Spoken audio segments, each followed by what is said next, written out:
G'day everyone, I'm Defied from Gamers class, and today we are going to go through creep pulling and stacking. This is quite a simple concept, but it is a very effective one for a number of reasons. I'll discuss each of these shortly, as well as give a nice demonstration for how to do it in a variety of different ways. If you like this type of content, go to gamersclass.com. For just $5 a month, get your replays analyzed, join monthly live sessions with pro players, get access to our entire content library, win prizes, and more with our supreme Dota 2 membership. Okay, so first of all, what is creep pulling? This refers to a mechanic which allows you to draw aggro from a neutral camp and then pull the following creeps into a wave of your own team's creeps. This then causes your team's creeps to aggro onto the neutrals, dragging them away from the lane to fight. Quite often this is done during the laning stage by the support hero to help control the equilibrium of the lane. As the creeps fight each other, you can start to deny them when they begin to get low on health. If done with a double stacked easy camp or a hard camp, you can deny the whole wave. This causes the enemy creeps in the lane to push up towards your tower so that the carry can more safely farm.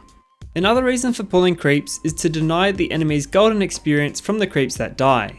If they are within range, they will still get the XP, however, chances are that they are not nearby to collect all of the dying creeps experience. This gives you an advantage in lane, as you will start to level up and get items faster than the enemies, helping you to overpower them early and hopefully force them out of lane or get a kill. The most common creep camp for pulling is the easy camp near the tier 1 safe lane towers. To pull this one, wait until about the 16 or 46 second mark, then attack the creep and drag them straight over to your creeps.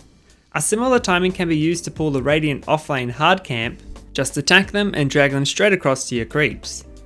For the Dire offlane, it's best to cut these trees here and then pull straight across at the 20 or 50 second mark.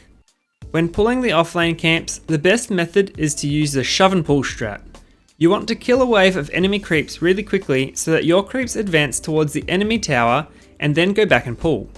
Doing it like this will force the enemy to kill the creeps under tower so that they can't contest the pull too early. If you are in the Radiant safe lane and want to pull your creeps to the hard camp, you cut a couple of trees here and then pull at the 26 or 56 second mark. In the Dire safe lane, cut this tree here and then attack the creeps at around the 16 to 46 second mark to drag them straight up. Then stand in the tree line slightly towards the tower and let the neutral creeps attack you once so that your creeps come to defend you and complete the pull. Another way to get your creeps to the hard camp is to chain the pulls.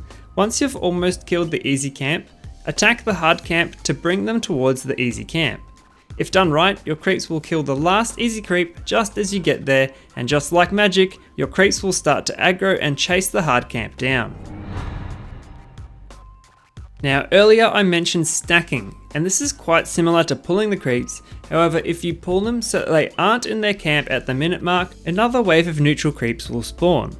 This is called stacking and helps increase you or your team's farm by allowing more efficient use of spells or cleave damage for clearing creep camps. This is a very important strategy for maximizing your farm and can be done by both the carry heroes and the supports. You'll need to keep an eye on the timer for doing this correctly, as it is very time sensitive and you don't want to miss out on a stack if you can avoid it. Also, as a support hero, if you stack a creep camp for your core heroes to take later, you'll actually receive some bonus gold for the stacked creeps when they are killed. This is super useful, as usually supports are broke, but if you manage to do this often, you can increase both your own and your core's farm by quite a lot.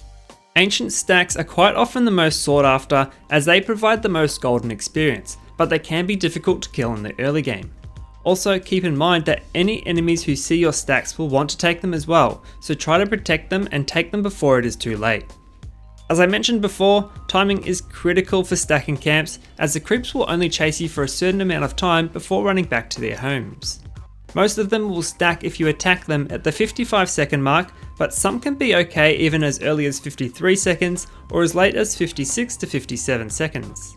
I've created a map here for you which shows the timings for every camp, so you can screenshot it or perhaps download it if available to save it for later. Just before I go, one more quick tip for stacking, and that is stacking more than one camp at a time. If done right, and if you have the right heroes, you can stack multiple camps at once.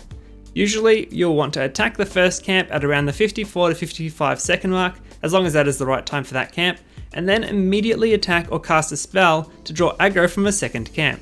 Then run away, and if done right, you've got 2 camps stacked. Nice one. Awesome, that's it for this one, and I hope you've got something out of it.